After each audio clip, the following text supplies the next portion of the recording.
લોકમત ન્યૂઝમાં આપનું સ્વાગત છે। કળા અને સાંસ્કૃતિક નગરી વડોદરામાં અંજલિ મેમોરિયલ કમિટી દ્વારા આયોજિત ત્રિદિવસીય નૃત્ય પર્વનો ભવ્ય સમાપન સમારોહ યોજાયો હતો। 3 દિવસ સુધી ચાલેલા આ મહોત્સવે શાસ્ત્રીય અને સમકાલીન નૃત્યના વૈવિધ્યપૂર્ણ રંગો રજૂ કર્યા। તૃતીય દિવસે ચી મહેતાના કન્યાવિદાય પરથી ભાવનાત્મક પ્રસ્તુતિ સાથે કાર્યક્રમની શરૂઆત થઈ। ત્યારબાદ ઇટલીની લુક્રેજિયાએ નિત્ય કલ્યાણી પ્રોડક્શન હેઠળ નંદી ભગવાન શિવ અને દેવી પર આધારિત ભરતનાટ્યમ રજૂ કરીને સૌને મંત્રમુગ્ધ કર્યા। માનસી મોદી, દર્શિની મોદી અને પાર્થરાજ પરમાર દ્વારા પંચમહાભૂત થીમ આધારિત કન્ફ્લુઅન્સ પ્રસ્તુતિમાં કથક, ભરતનાટ્યમ અને સમકાલીન નૃત્યનું અનોખું સંયોજન જોવા મળ્યું। કબીરના ગીતો અને વેસ્ટર્ન સંગીતના તાલ સાથે રજૂ થયેલી આ કલાત્મક અભિવ્યક્તિએ દર્શકોને વિશેષ અનુભૂતિ કરાવી। 3 દિવસ સુધી ચાલેલા આ નૃત્ય પર્વે વડોદરાના કલાપ્રેમીઓ માટે યાદગાર સાંસ્કૃતિક ઉજવણી સાબિત થઈ।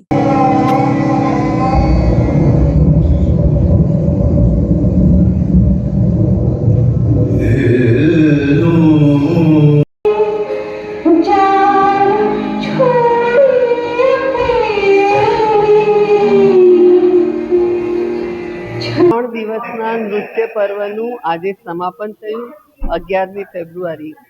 આ વર્ષે અમે ખૂબ પ્રયત્ન કરીને યંગ પણ વાઇબ્રન્ટ આર્ટિસ્ટ, કલાકારો, નૃત્યકારોને લાવવાનો પ્રયત્ન કર્યો અને એમની શક્તિ અને કલા જોઈને એટલો આનંદ થાય છે કે વાત ના પૂછો।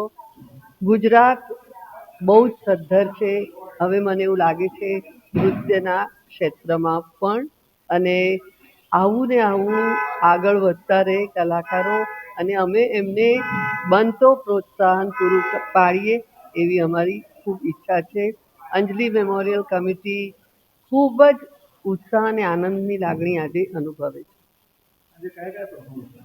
આજે ઇટાલીના લુક્રેઝિયા માનિસ્કોટી, જે અડિયાર લક્ષ્મણ સરના સ્ટુડન્ટ છે કલાક્ષેત્ર સ્ટાઇલમાં, તેમણે નૃત્ય કલ્યાણી કર્યું અને એની સાથે સાથે અમદાવાદનું ગ્રુપ છે લેડ બાય માનસી મોદી, એ લોકોએ કન્ટેમ્પરરી કથક, ભરતનાટ્યમ અને કન્ટેમ્પરરી એ ત્રણેયનું મિશ્રણ હોય એવી એક સુંદર કોન્ફ્લુઅન્સ નામની રચના કરી।